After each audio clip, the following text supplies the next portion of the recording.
কি ছিল সবকিছু একসাথে ঝরঝর করে বলে দেওয়ার? এখন যদি বড় মামা তোমার সাথে কিছু করে, আমরা কি তাহলে সেটা ফিরাইতে পারবো?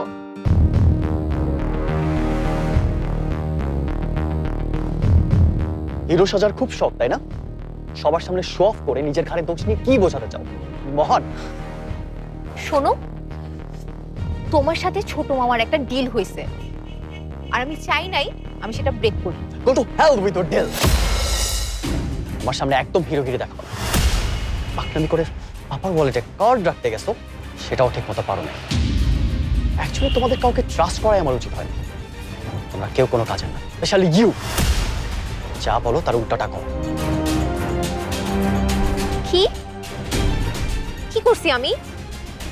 খুব তো বলছিলাম তোমরা নাকি খুব প্রোগ্রেসিভ, নিজের পছন্দের কথা যে কাউকে খুব সহজেই বলে দেওয়া যায়।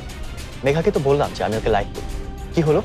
ও আমাকে যা না তা বলে জাস্ট মুখের উপর রিজেক্ট করে চলে গেল।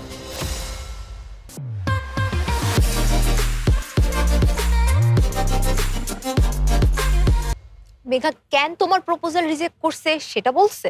অনেক কিছুই বলছে, আর আমি খুব ভালো করে বুঝে গেছি যে এভাবে সরাসরি বলে দেওয়াটা ওর একদমই পছন্দ না। আগে ওরে ওরে ইমপ্রেস করা লাগতো আমার। এগুলো বলছে মেঘা? আর কিছুই বলে নাই? ওর বিয়ে বলছে তো, 2 দিনের পরিচয় প্রেম মেঘার একদম পছন্দ না। আমারই ভুল হয়েছে তোমাকে ট্রাস্ট করা। তুমি কেমনে জানবা ভালোবাসা কি? জীবনে কাউরে ভালোবাসছো নাকি কোনোদিন প্রেমে পড়ছো? তুমি এই টাইপেরই না। প্রেমে পড়ি বা না পড়ি, just break up, just move on, আর সাথে সাথে কারোর সাথে নতুন করে প্রেমে পড়ার থিওরিতে না অ্যাটলিস্ট আমি বিলিভ করি না। ড্যাম, তুমি তো ফিল্মের মতো ডায়লগ দিচ্ছ। ফর গডস সেক, আমার আর কোনো হেল্প করা লাগবে না, প্লিজ। পাপাকে আমি হ্যান্ডেল করব, আর তোমার ফ্রেন্ডকেও। আমিও দেখতে চাই এই নাইহানকে অ্যাভয়েড করে কতদিন থাকতে পারে তোমার ওই বন্ধু। আর এখন প্লিজ এখান থেকে যাও। আমার হেল্প ছাড়া না একটা কাজ করে দেখাইও, তখন বুঝবো তোমার এই বড় বড় কথা কই যায়। একটা মেয়ের প্রপোজ করবা, সেখানে তোমার আমাকে লাগছে। আর এইখানে আমি তোমার কোনো হেল্প করতে আসি নাই, আসছি নানু আমাকে পাঠাইছে তোমাকে নিয়ে যাওয়ার জন্য। তুমি একটা কাজ করো, তুমি এইখানেই থাকো, কারণ ওইখানে সব মানুষরা আছে।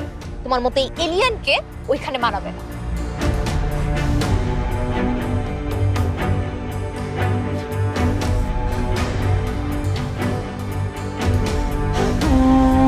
To hell with you!